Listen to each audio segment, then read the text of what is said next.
Welcome back to Meat and Candler Talking. It's always good to, it's like our weekly call, Yes. talk. Yes. And today we're talking about squeakquels. Squeakquels. So, Squeakquels, sequels that just squeak by, that just barely make it, that are so are we just talking, okay. we're talking about our favorite sequels, the worst sequels ever, and then sequels that should never be ever done. Is that what we're That doing? sounds great. That sounds Basically. great. Um, And let me say right off the bat, my top three are so obvious, and I don't care. okay, And well, my favorite sequel should be everyone's favorite sequel. let me say 'Cause- this. To avoid getting to clichésville, I think it's obvious that there are so many. There's a list of the best sequels of all time. Once again, you and I have never spoken about anything. Nothing is planned. We said this is our idea. So who knows if we have the same ones? Um, that's always fun to me, just to not know anything, just be surprised. But let's be honest. There are some cliched best sequels. I have a question for you, but I'm going to answer it with my own answer. All right. Okay. When was your first? Because I know this answer for myself. When were you first aware that there were sequels to movies? I'll tell you when I knew. I guess Empire Strikes Back. Okay, so 1980 was when you were. So Yes. that sounds good. So we're both I was 5. children of the 70s and 80s, thankfully. But here's when I knew that sequels existed: the Love Bug series, Herbie. Ah, that's a Okay, deep cut. right. So because I saw Herbie Rides Again, and then there's Herbie Goes to Monte Carlo, Herbie Goes Bananas, but there's really like the original Love Bug, and they're all. I mean, it's almost like you want Herbie to meet Knight Rider or something, but like Herbie, it's not the best, right? Ones like got Don Knotts and Dean Jones. Anyway, those are when I was like, okay, so that you can make multiple movies here. Like that's what I knew. The Love Bug was when I knew, and then I would get confused. This is dumb 70s kid me. Okay, Close Encounters of the Third Kind, 1977. That's Steven It's Spielberg, it's right? it's not Right. the third movie. Right. So I'm thinking, because I now know about sequels because of Herbie the Love Bug. I'm like, where is Close Encounters of the First Kind? And then there's, I guess, the second kind. And should I watch the third kind? And anyway, by the way, that's a pretty darn good movie. And There was a Cosby movie 10 years later that was like had 9 in the title or 8. Do you know that's where he, oh, wait a minute, you're talking about Leonard Part 6. Am I Yes, wrong when that I was say one where I that? was confused and I was even older, so I had no Sure. excuse. Don't. Why are you mentioning Bill Cosby without mentioning Ghost Dad, and then we just don't talk about Bill Cosby's because we. But let's see. So yeah. So and Close Encounters. May I say, if you're gonna watch it, watch the director's cut. That movie's still pretty darn good for 1977. Not that I mean, it just holds up to me. Anyway, Onward and Upward. And again, I'm an idiot. 1983. There's a movie called Max Dugan Returns with Jason Robards and a pre-Ferris Bueller Matthew Broderick, and I thought that was a sequel. I was like, should I see the original Max Dugan? But it turns out Max Dugan Returns is just the name of the Jason Robards vehicle. If you're interested in Jason Robards vehicles, rest in peace. We could do a whole episode of movies that actually aren't sequels, but everyone thinks they are, or Brian thinks they are. Max Dugan Returns. Where yeah, I can. Anyway, I figured out pretty quickly that I was watching a part one. So, do you want to go first with your favorite sequel of all time? Or Yes, should we? and I think it's just so obvious. But I think that, and I'm surprised. I've seen other lists, and I'm surprised it's not number one on everyone, but it's high up on everyone. It's not Empire Strikes Back. It's not Terminator 2. Although Wait a I minute! love Don't both. steal anybody's proverbial sequel thunder by just throwing out. I could. You mean to I'm throw out just a few? saying that's not what they are. I'm just saying that Okay, it good, good. is I think it's by far the greatest sequel ever made, by far, and that's The Godfather Part 2. It expanded the whole film with the dual timelines, going back the previous generation to the father. I mean, I could watch that sequel again and again and again and again. I think if there's one thing that really makes a great sequel, and you can tell me if you agree with this or not, is you don't have to watch the first movie. And it's better if you watch Godfather, but you don't have to watch Godfather to be able to enjoy Godfather 2. Okay, so I want to say spoiler alert for the whole entire show. So you're going to get spoiled. Yes. So you really actually just threw the biggest sequel haymaker of all time. I mean, you threw the biggest one. Well, I told you it was cliche, and it's not though, because Godfather Part 2 is the best sequel of all time, and it's on my list, so we can talk about it. So, good grief, it's unbelievable to me, and I hate the Oscars. Everybody, you know that, of course. I think Oscars are lame, but they meant especially something. now. So yeah, totally. But like in '72, Godfather wins Best Picture, Brando wins Best Actor, and then '74. It's like Godfather wins again. Like it had to, because it's so amazingly unbelievable to expand like that. I mean, you said it all. Like the Hyman Roth character, which is Lee Strasberg, right? Mm-hmm. The arc of Fredo, the arc of what happened to Michael. I mean, to watch Michael transform from part 1 to part 2. I mean, you just see Pacino putting on a total acting clinic. I mean, everybody is chewing scenery. And that's what I love about it, is like it's a phenomenally written movie. And it's beautifully directed. I mean, Francis Ford Coppola, who is not prolific, as we know, like when he makes a movie, it always is fairly interesting for the most part. But yeah, that part, I mean, it ends there. The greatest sequel of all time is The Godfather Part 2.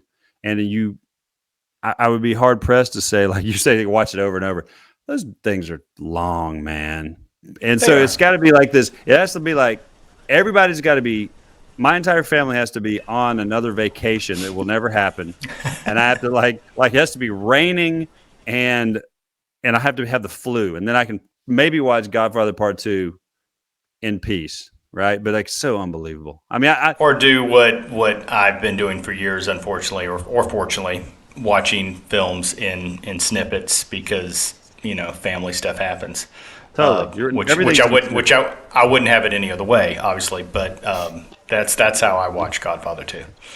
Everything in snippets. And now, if you got everything's a snippet. Let me just interject by saying I'm more interested in talking about the dumb, idiotic sequels than I am the best sequels. I think that's more funny or funnier. Do you have anything else to say about The Godfather Part 2, 1974, before we move on? Because that's on my list, of course. I'm just surprised. I'm surprised it hasn't been copied more. I'm surprised it's not on everyone's list. You can't do it. And you also have you mentioned it, but it's the two stories. I mean, you basically have Vito coming over from, everybody. I just hope any of the two people that are listening, I hope they've seen Godfather Part 2. Good grief, you got to watch that movie if you like movies. For Vito to come over and, like to have the arc. This is like, De Niro as young Vito. Bruno Kirby as Clemenza. Rest in peace, Bruno Kirby. I miss him so much. I watched City Slickers a few weeks ago, and I was like, I miss Bruno Kirby. When Harry Met Sally, of course. Everything. Did you watch City Slickers 2? I would never watch that because that's not on my list. But The Legend of Curly's Gold is a pile of fool's gold. Why do they make Part 2? Anyway, that's not on my list, but we just mentioned City Slickers 2. Okay, let's go. So we want to make this short. Aliens, 1986. That's the cliche of all cliches, right? So Alien, 1979, Ridley Scott, Dan O'Bannon written, Sigourney Weaver, Tom Skerritt, Yaphet Kotto. I hope I'm saying his name right. Rest in peace. I'm having to rest in peace a lot of people. Anyway, that whole cast. I don't have it in my head, but like Veronica Cartwright, who is a total legend of everything. She's in the Invasion of the Body Snatchers remake with Sutherland. She's in an episode of Leave It to Beaver as Lumpy Rutherford's sister. She's in The Birds, for Pete's sake. Alfred Hitchcock's The Birds as a kid. Man, she's in everything amazing. Anyway, and Sigourney Weaver's the best. That's, obviously a horror movie in space. There's three amazing things that happen in Alien that make it totally unbelievable. And then James Cameron, again, another non-prolific director, but who changes everything every time he does something, comes in and turns Aliens into an action epic with the best characters ever. Hudson Hicks, Newt, Bishop, Lance Hendrickson. By the way, I saw Lance Hendrickson in Close Encounters of the Third Kind. He has he's not even a known person. He's just he's at the Devil's Tower. He's just like really? They're panning through the people looking at the ship, and there's there's young Lance. He's never young, but there's young Lance Hendrickson. Was he also on a random episode of Leave It to Beaver? I wish. Listen, I will talk a blue streak about Leave It to Beaver if you let me, but I won't today because that's not what this is about. It's not a sequel. So yeah, Aliens is just the best. I mean, I don't like director's cut so much, so I like the original theatrical version. The summer of 1986 was one of the best summers ever for film, and Aliens is leading the charge. It had a real huge life on VHS. I can remember renting that. What else was out that summer? Ferris Bueller's Day Off, Karate Kid Part 2, which has diminishing returns, but was certainly a big for the summer. Top Gun, 86 was humongous. Maybe Back to School with Rodney Dangerfield, which is actually fairly fun, for its time, I guess. And many, many more. But I think did I mention Ferris Bueller's Day Off? Yes. So again, you put me on the spot, so I had to just. I apologize. No, it's okay. I wish I could give you this massive list, but it's a lot of interesting films in one time period. I can't say enough about Aliens. I know you love it, but I mean, if dudes have lists, I put Aliens in my top 20 of all time. Period. If I have 20 films, Aliens, the sequel is in that film. Where would you put in your list of sequels? Number one? I guess since I'm talking about it. I mean, Godfather 2, certainly. But with Aliens, I will say this. We have a lot of creatures. There's some amazing creatures that have come down the line. I love the creature from the Black Lagoon if we're talking about Universal monsters. And I love the Predator. I love these creations. The Alien Queen is one of the greatest creature creations of all time. I guess that's Stan Winston. All those creative people that put this movie together. It's just one of the best. And I mean, again, it's a legendary film. Thank you and good night. Agreed. I would put it in the top 5 or 6 of my list of sequels. Was it on your list? Not top 3, but in top 10 of sequels, definitely. Probably top 5. Okay, great. I would say my second would be Empire Strikes Back. The Empire Strikes Back? I've heard of that. The Empire Strikes Back. Yes. It's a film that stands on its own with one of the greatest movies of all time, even if it wasn't a sequel, just like Godfather 2. I like that little pause we just had. It was nice. There wasn't really anything. It's just more of a, well, obviously this movie is on my list as well. The first Star Wars will always be my favorite one. Me too. But I think The Empire Strikes Back is what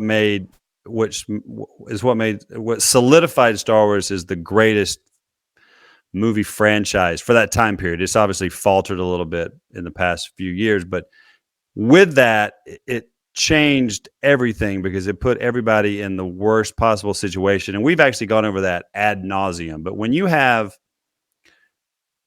a 3-year cliffhanger where you don't know what's happened to Han, or what's going to happen, right? You actually have the biggest, the greatest, and biggest. That's what I hate about this generation is that, like, besides the reveal in Psycho, The Empire Strikes Back gave us the greatest movie reveal of all time. And as I've talked about to you, because I'm an idiot child, I thought it was a trick, right? Like, there's no way that what Darth I Vader was just confused. I was like, what? How could he be? no, Yeah. no, the I was word I said 5 was or the word I 6. said was trick. It was a trick. I talked Yeah. about it to the neighborhood kids. Like, no, it was a trick. Me and the neighborhood kids were talking, and I was like, no, that's not. There's no way that's true. Of course, what do we know? It's 1980. Right. But yeah, it's the best. That's a great choice. I'm glad I put more on my list than that because you put Godfather 2 and you put ESB. Those are two phenomenal sequel choices. So I'm glad we're only doing 3, and I'm glad I put some alternates. Do you have anything else to say? I didn't mean to take over so much with ESB. No, I had my dramatic pause. I mean, we've done a whole episode on the film, and it's true. I mean, the characters grow, the characters get closer, the story changes, the story grows. I mean, it's exactly what a sequel should be. But a second, because Godfather 2 is the best, in my opinion. Okay, well, let me go. I guess it's my turn. I guess I'll hit this. This is an easy one though. It's, well, dang it, I'm changing everything because all mine are. I'm going to say Terminator 2: Judgment Day. Okay, there you go. I changed it. I pivoted. 1991. What a great year. Seems like yesterday. Absolutely. So James Cameron again with his first creation, The Terminator from 1984, which is also phenomenal. And he's again. I'm picking Aliens and I'm picking T2. It's like the two best Schwarzenegger films are T2, Judgment Day, in my opinion, and the first Predator.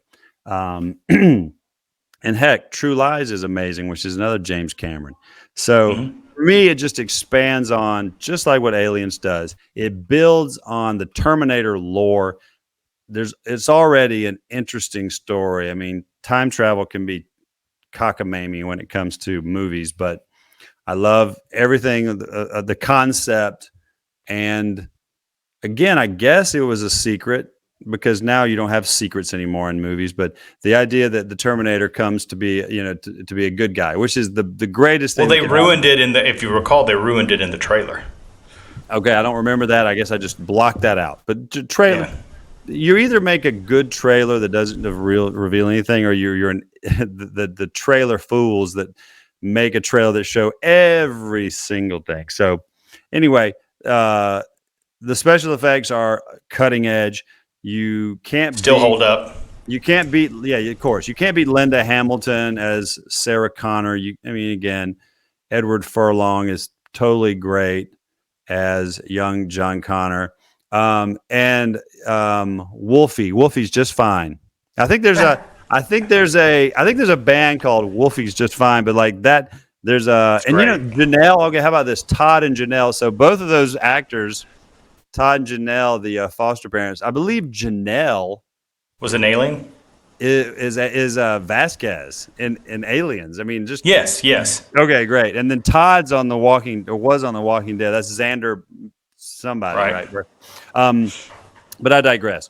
I haven't watched T2 in a long time, but when I do, I just know it's going to be really fun. And their relationship is great. And again, Arnold delivers on every level. He's just an interesting talent. He's at its best. I remember the first time I saw Terminator 2. At first, when Sarah Connor, Linda Hamilton's character, comes on, there's a moment where I go, wait, what's wrong with her? And then I'm like, wait a minute, this totally makes sense when you go back to think of everything she's been through. She's not the waitress anymore that can't balance a checkbook. I mean, we see a growth there. We see a growth or a change in LA just from the events of the previous film. What's going on with LAPD after this massacre that the first Terminator committed? So I I love the doctor who lived in the police station yes, makes an appearance in two. You know, he leaves yeah, it's great. and again the one-liners. It's too late and I'm too sleepy to try to do a Schwarzenegger impersonation, but he is endlessly fun to impersonate. And again, just one of these guys who he had a slew of really good films, and I'd say this is one of the best. And then again, one of the best sequels ever.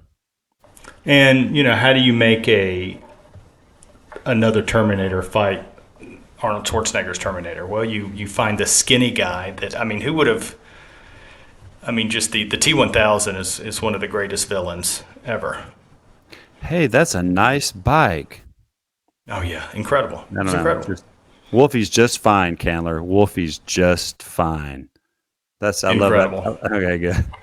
Well, that's my top three. It's Okay, what'd you it's- do? Which one? it's Godfather 2, Empire, and Terminator 2. Wait a minute. So I stole Terminator 2. You didn't steal it. We just have the same one. Weird. So you don't have any backups because I have like one more backup. I have like a few. No, backups. that would have been smart to have backups, but it's just. I mean, there's other ones I enjoy. Okay, so let's go. We might as well. And again, this is where like if it was like how YouTube's like, hey, in the comments below, why don't you tell us what sequels you like if we missed any? Like we don't. Who cares, right? But everybody has their sequels that they like. I'll tell you a sequel I like that I know you like, which is obviously better than Star Trek: The Motion Picture. It's Star Trek II: The Wrath of Khan. One of my favorite films. I would say it goes without saying that people went crazy for The Dark Knight, which seems to be better than Batman Begins. And with Heath Ledger passing, and obviously his characterization, the Joker, was obviously loved. The brand new one, of course, we mentioned it from '86. I guess at this point, Top Gun Maverick totally eclipses Top Gun '86. I have a theory on Maverick. I think what's great about Top Gun Maverick is that it didn't suck.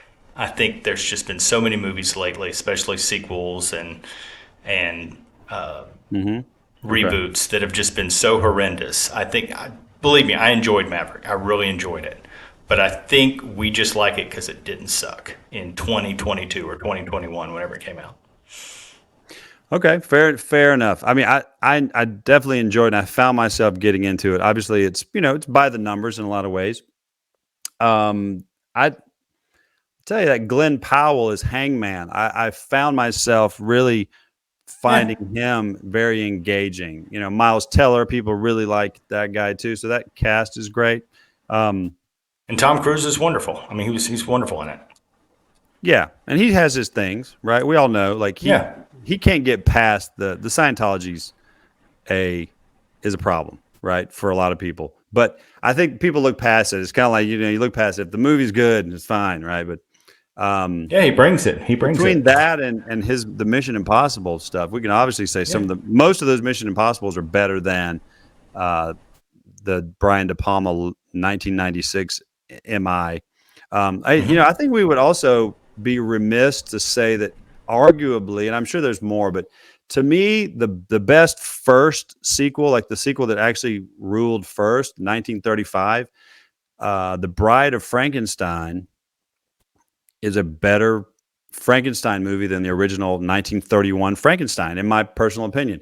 I think anybody who loves horror or just likes the foundational work of the old masters, when the 30s was all about either monsters or musicals, you should see Bride of Frankenstein. Phenomenal sequel. I have like three more I could talk to you about. Do you have any other sequels before we go to the terrible, dumb sequels that never should have been made in the history of the world? Well, I do want to talk a moment about Wrath of Khan. It's a sequel to Star Trek: The Motion Picture, but really it's a sequel to the television show and the famous Ricardo Montalban, when he guest starred, Space Seed. And the movie still holds up. I watch it just about every year, and I absolutely love that film.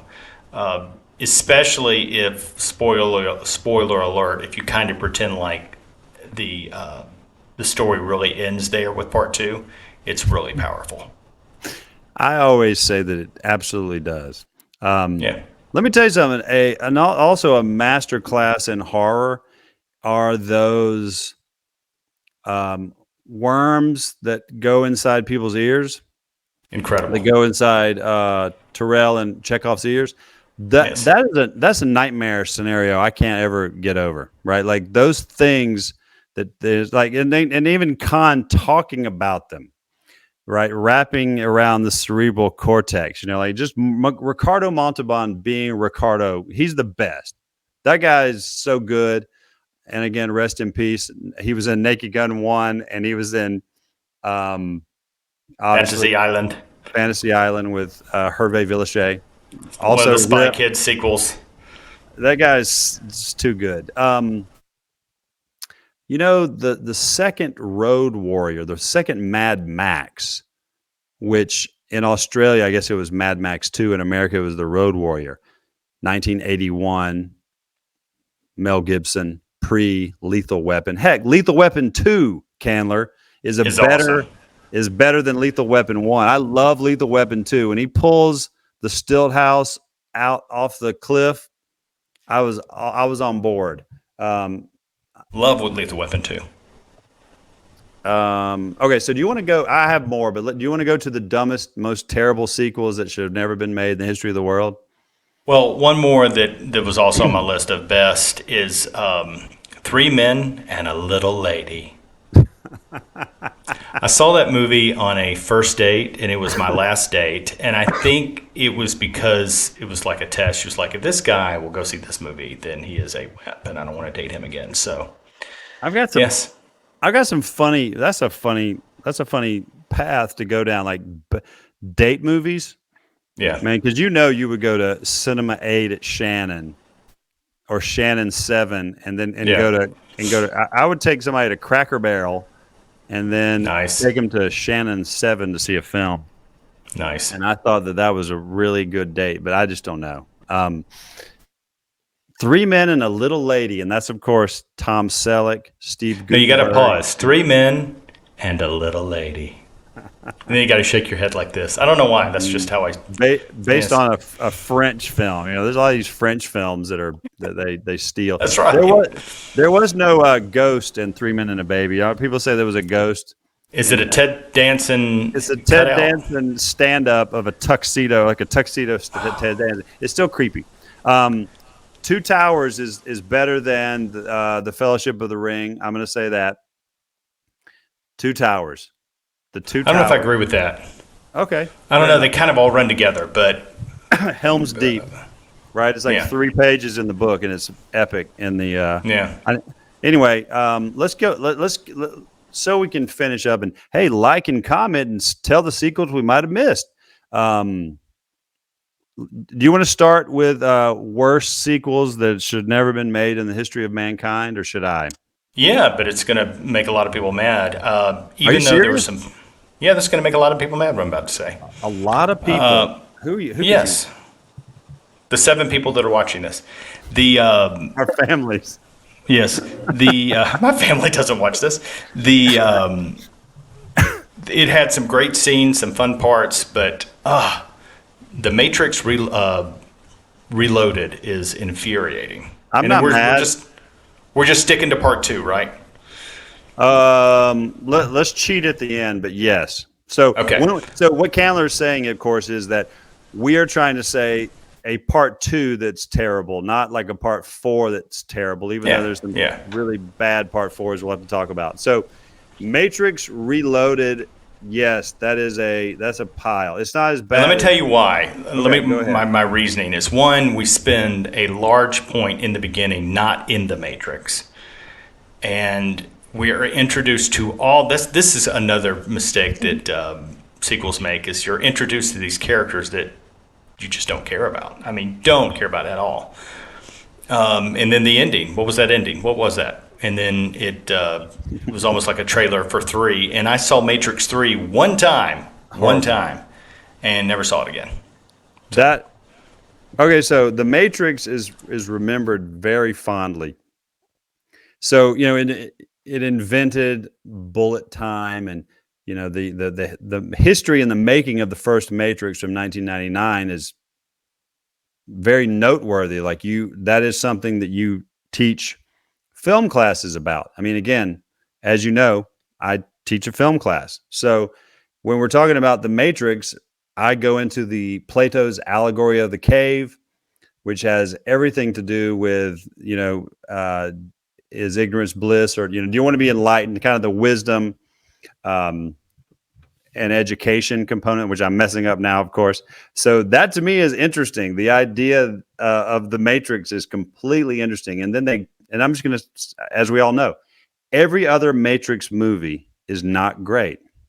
Yeah. And I would say that Reloaded has interesting moments, but for me, it goes like this. Once, and it's the same thing that they should, well, the way Luke Skywalker is not all powerful in Empire, he gets his hand hacked off, for Pete's sake. The way Rey is totally powered in all the Star Wars films, and so we're not worried about her. Once Neo becomes fully powered and can fly everywhere, there is nothing that we should be worried about. And that is the main issue, because he is Superman and nothing really bad can happen to him in that movie. And so for the highway sequence and some of the motorcycle, and I like Carrie-Anne Moss and I love Lawrence Fishburne, but they did know what they had, and then they tried, but man, they're terrible. I don't like any of that new one with old people, old Keanu. I didn't even finish it. They should have finished it after the original. The original Matrix was enough, and it was awesome, but it should have ended after the first. Sure, I agree. Let's go to my terrible, terrible sequel. Yes, yours is like, you're funny. We're like, I'm going to make some people mad. I'm not going to make anybody mad because, again, A, no one cares, and we'll B, see. No one's seen this. No, this is terrible. I'm going to throw shade on An American Treasure. How about that? Okay.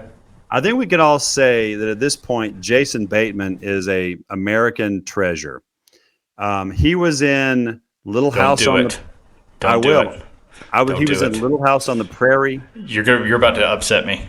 No, I'm not. But let me say it. Let me say those words. He's been in everything, right? And evidently, he's a great person. And Hollywood didn't ruin him, or Justine Mallory from Family Ties. We love her. I love Family Ties so much. E3. So Bateman's in everything, right? Like, people love Ozark. People love everything he's in. He's just solid as a rock. But 1987's Teen Wolf 2. TOO. TOO2. Teen Wolf 2. Because my cousin is Scott Howard, also known as Michael J. Fox. Teen Wolf 2 is, let me tell you something. Teen Wolf 1985 should not be loved. It is loved because Michael J. Fox was white hot. He had that summer too, right? You had basically Back to the Future and Teen Wolf come out. And I remember going, like, this is the best. I mean, like, he's like, Michael J. Fox was my hero in 1985. He's like Pedro Pascal now. Oh, interesting. I don't really love Pedro Pascal. Well, I mean, he's the Mandalorian and he's in The Last of Us. He's in two huge hits right now. Good. I keep Michael close to my heart. Michael, Back to the Future is the reason I started skateboarding. I love Back to the Future. So I love Teen Wolf then, but Teen Wolf's flawed, right? I mean, there's some moments, and of course you love Chubbs because he's also Francis and Pee-wee's Big Adventure. That was a horrible impersonation. Anyway, Teen Wolf 2 is. I just remember going, "What's wrong with the makeup? Why are these people? Why is everybody dancing?" I mean, it's like a college. It's an embarrassment. And I think Jason Bateman, who is obviously, he's kind of like Ron Howard, right? When Ron Howard finally passes, I mean, that dude was acting when he was a little baby. Oh yeah, right? He basically came out. He and Clint came out of the womb, and they put him on a Hollywood set, right? Like Ron Howard's in walking distance in the Twilight Zone with Gig Young. And like the same with Bateman. Bateman's been acting since he's a baby. He needed a few of these awful ones. Teen Wolf 2, the worst. I'll never watch it again. It's an embarrassment. There you have it. I enjoyed it. I liked it. You like Teen Wolf 2? I did like Teen Wolf 2. I like Teen Wolf 1 too. No, wait a minute. I'll tell you a sequel I hated was, and I don't even know if it's a sequel, but it's kind of a sequel, and that's Big Top Pee-wee. As you may know, Pee-wee's Big Adventure is probably my favorite movie, or at least in the top 2 or 3. And they had a sequel called Big Top Pee-wee, and he is in no way in the same universe of before. I mean, he's Pee-wee. He has the bow tie and the silly voice, but it's not the same universe, and I hated it. And that's your pick. Yes. Penelope Ann Miller is in that movie. That's right. That's right. That's his love interest. Does he have a talking pig too? Why is that? I think so. I just there's no journey, no fun to me. Big Adventure. It's just don't you think a big adventure? Isn't it weird? Because I know you know a lot about Pee-wee's Big Adventure. Isn't it interesting that Cassandra Peterson, also known as Elvira, is in Pee-wee's Big Adventure, but she's not Elvira? Wouldn't it be interesting for Elvira to meet Pee-wee? Yeah. I say you let me have him first. That's exactly. So yeah, that's a tidbit, right? This little tidbit. Yeah. Cassandra Peterson. Like I wanted Pee-wee to meet all kinds of interesting people from the 80s. Like I think it would be an interesting, like, wouldn't it be nice if Pee-wee Herman met Crocodile Dundee? Like that's to me a movie. That's a movie. That's why they pay me no bucks. Well, if the multiverse is real, there's a universe somewhere where that happened. You like Teen Wolf 2, and you call it Wolf. I did like Teen Wolf 2. What are you supposed to call it? I'm kidding. Wolf. Wolf. That L. Wait a minute. I can't believe you like Teen Wolf 2. Wolf. I did. I enjoyed it. I like Jason Bateman. Just because he's Jason Bateman, he can make a stinker. Go ahead. I was moving on to 2 just for the interest of time. In the interest of time. Yes. Well, let's get to Dirty Dancing, Havana Nights. That's bad, man. Yeah. But that's not my pick. But it's close. Okay, sorry. It's close. Listen, this movie to me is interesting and kind of made John Travolta. I mean, the 1-2 punch of Saturday Night Fever and Grease, 78, right? Like that made John Travolta a star. And obviously disco kind of had some backlash, but Saturday Night Fever is still a total star-making performance, right? Like it's just phenomenal. Anyway, totally. In 1983, let me know if you need to take that. Go ahead. There was a movie called Staying Alive, the sequel to Saturday Night Fever, Staying Alive. But it has some good music, though. Would you stop? Are you telling me that you like Staying Alive and Teen Wolf 2? You're kidding me. Yes. What is the Stallone song? I know the song doesn't make the movie, but what is that? Song. Frank Stallone. What is that song? God, that song's awesome. What is that song? Candler, I'm telling you right now, you have to stop. You have to stop this silliness. No, I liked it. The most embarrassing movie I've ever. It's directed by Sylvester Stallone. That's why Frank Stallone's doing. And Frank Stallone is actually very talented, as we know. That movie is all about Tony, all right, Tony Manera, trying to make it as a professional dancer. And then you have this finale scene where he's in a loincloth. And, is he going to be able That's why I love it. No, I'm kidding. No, Slightly. Look, it's almost like I didn't even think about the research. I just know in my heart of hearts, when I saw Staying Alive from 1983, I knew that it was an embarrassment. And then at the very end, things have gone well, spoiler alert. And he says something to the effect of, like, where are you going, Tony? He's like, I got to go strut.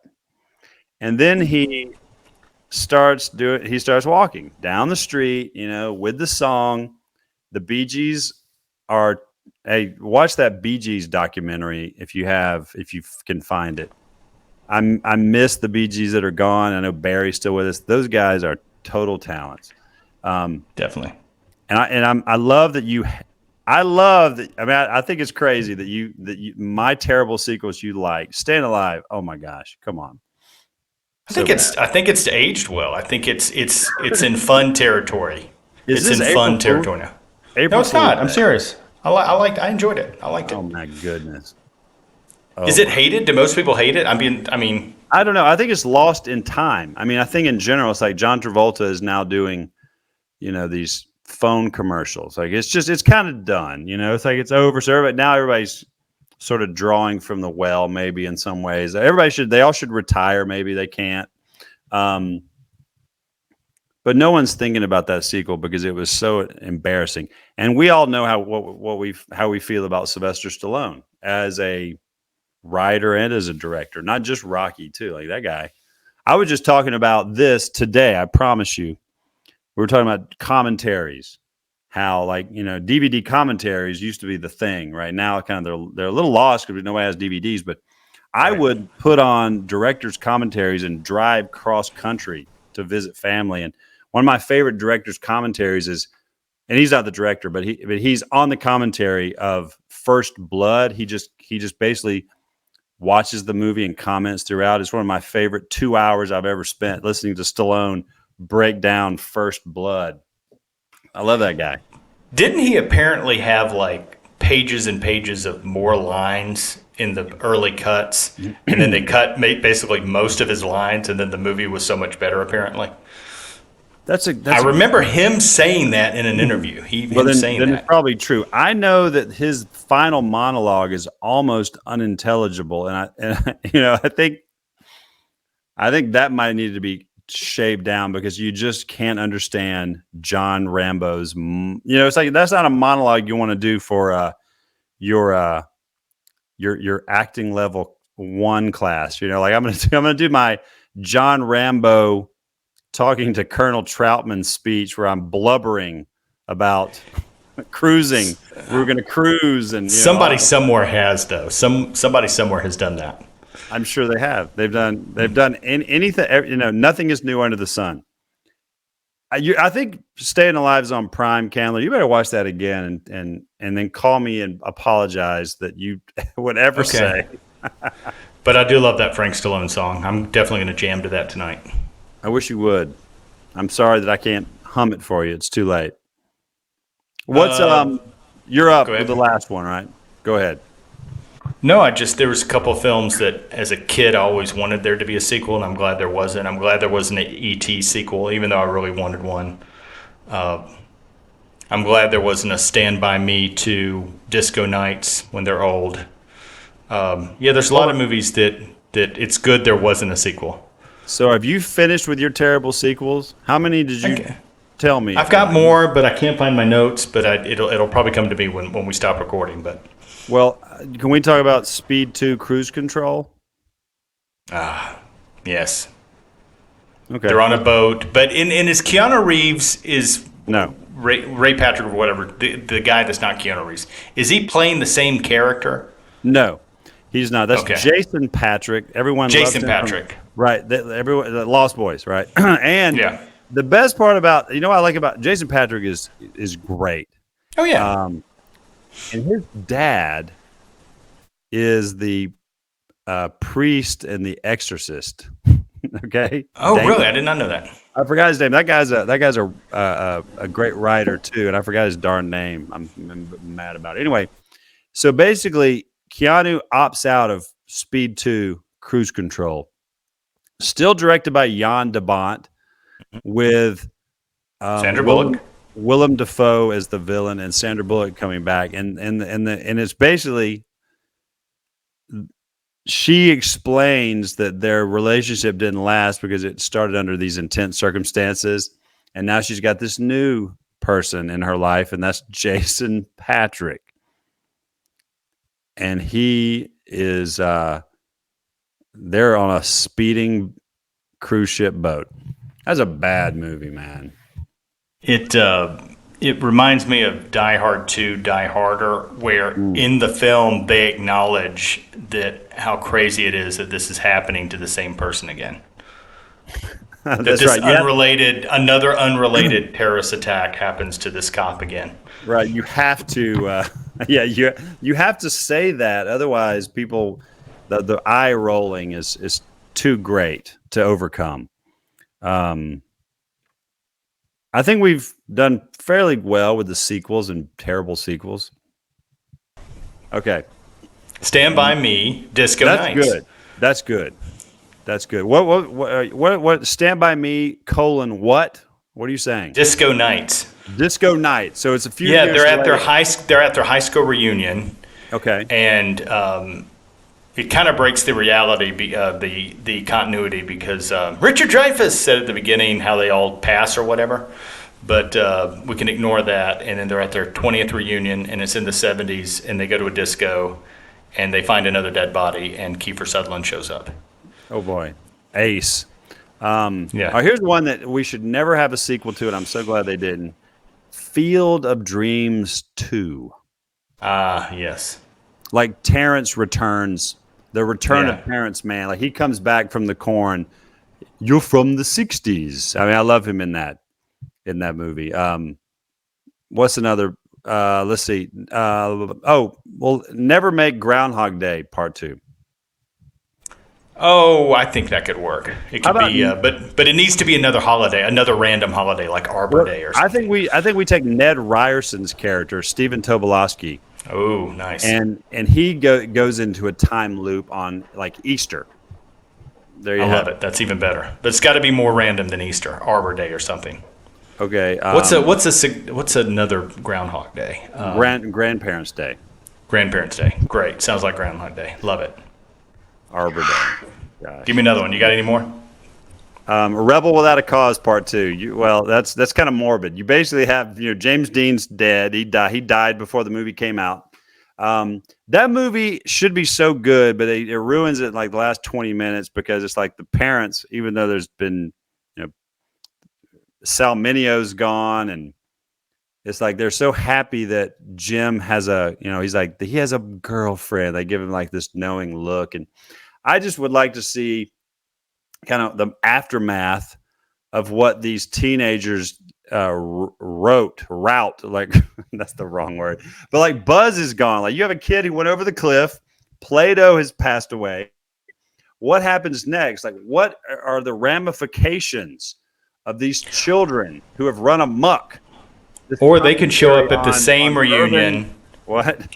They could show up at the same high school reunion for Disco Nights with Stand By Me, and it could be a crossover sequel. Okay, no, but James Dean is played by James Franco, right? Because he played James Dean. Awesome. Right. So, or you can just do let's do one of the deep fakes like they do with Tarkin and Rogue One and Princess Leia. Like you just have a deep fake James Dean. Rogue One was one of my ideas of sequels that should not be made. We could have a Rogue One, we call it Rogue 2, and all the main characters from Rogue One are now invisible Force ghosts, and then they walk through the entire original trilogy saying, "What are you doing?" and just react to everything. That's pretty good. I don't think I have any more. Maybe The Truman Show. How about this? The Truman Show. That's a good one. Jim Carrey's character walks through the door, and then he realizes he actually can't handle real life, and he goes back. Maybe he goes back in and into whatever the name of the town is. I don't know. I really liked The Truman Show. So The Truman Show is, I guess that's 98. That 1-2 punch of 98 Truman Show and then The Matrix is another whole category of like talking about the allegory of the cave, right? Like, do you want to know what's real, or do you want to be in bliss? You know what I mean? Like that to me that's probably his best film. That's a good movie, man. It's so much commentary too on the gaze, right? Like people watching you, I mean, again, we're a part of that too. Gaze. I thought you said gay like homosexual. Gaze like watching. Yes, the film term. I'm like, I don't remember anything. What does Trip Show have to do? Okay. Yes, the idea of The neighbors? I didn't know what you were talking about. The audience watching, Candler. Come on now. Gotcha. To edit that. No, we're not. Yeah, because that's what we live in. We live in a constant state of that. Here we are doing it right now. Like everybody is uploading crapola because they want to be seen. It's and again, I love that Truman walked away from the whole thing, and then who knows what would possibly happen. And it's probably best left up to our imaginations because it usually, as we know, sequels have gotten better and better. We didn't talk about the Marvel effect. Some of the Marvel sequels are pretty darn good. They kind of figured out how to make better movies. Well, they have strong, good source material, and they plan it out. Imagine that they actually plan it out. Sure. And they get all the actors to return because they pay them big bucks. Or say just reboot Spider-Man every 5 or 6 years. Right. Why do you think it seems like action and sci-fi seems to make for a better sequel than comedies? Comedy sequels rarely seem to do well. Good question. I don't. I'll have to think about that more and then put it in another podcast with that question posed. That's good. I mean, listen, there are some great examples. I'd say examples of where it didn't work. We've talked extensively about Alien. Alien 3, directed by David Fincher, is one of the worst sequels and worst sci-fi movies ever. Wasn't it called Alien Square? Well, sure, the little 3, yes, the little 3. Sorry, squared. But for him to, after the triumph of Aliens, to kill Hicks, to kill Newt, and to implant an alien inside of Ripley, to me is one of the worst ideas that has ever happened, and it was truly almost a franchise annihilator. What a horrible choice. I'll never, for people who love that series, that's the worst thing that ever happened. Alien 3 is an abomination. And we're talking about film here, so it sounds like I'm getting it. Why kill Hicks and Newt and Bishop? Don't completely negate the previous film. I mean, we don't want to watch the previous film and think, well, in the next film, this is about to happen, and everything goes to... It's not. Yeah, I understand that. I mean, again, they're raising the stakes, but it was because obviously Ripley has to come back, and that's why we have Alien Resurrection, right? It never ends. You have to. Thank you for letting us chat a little bit more. This is fun.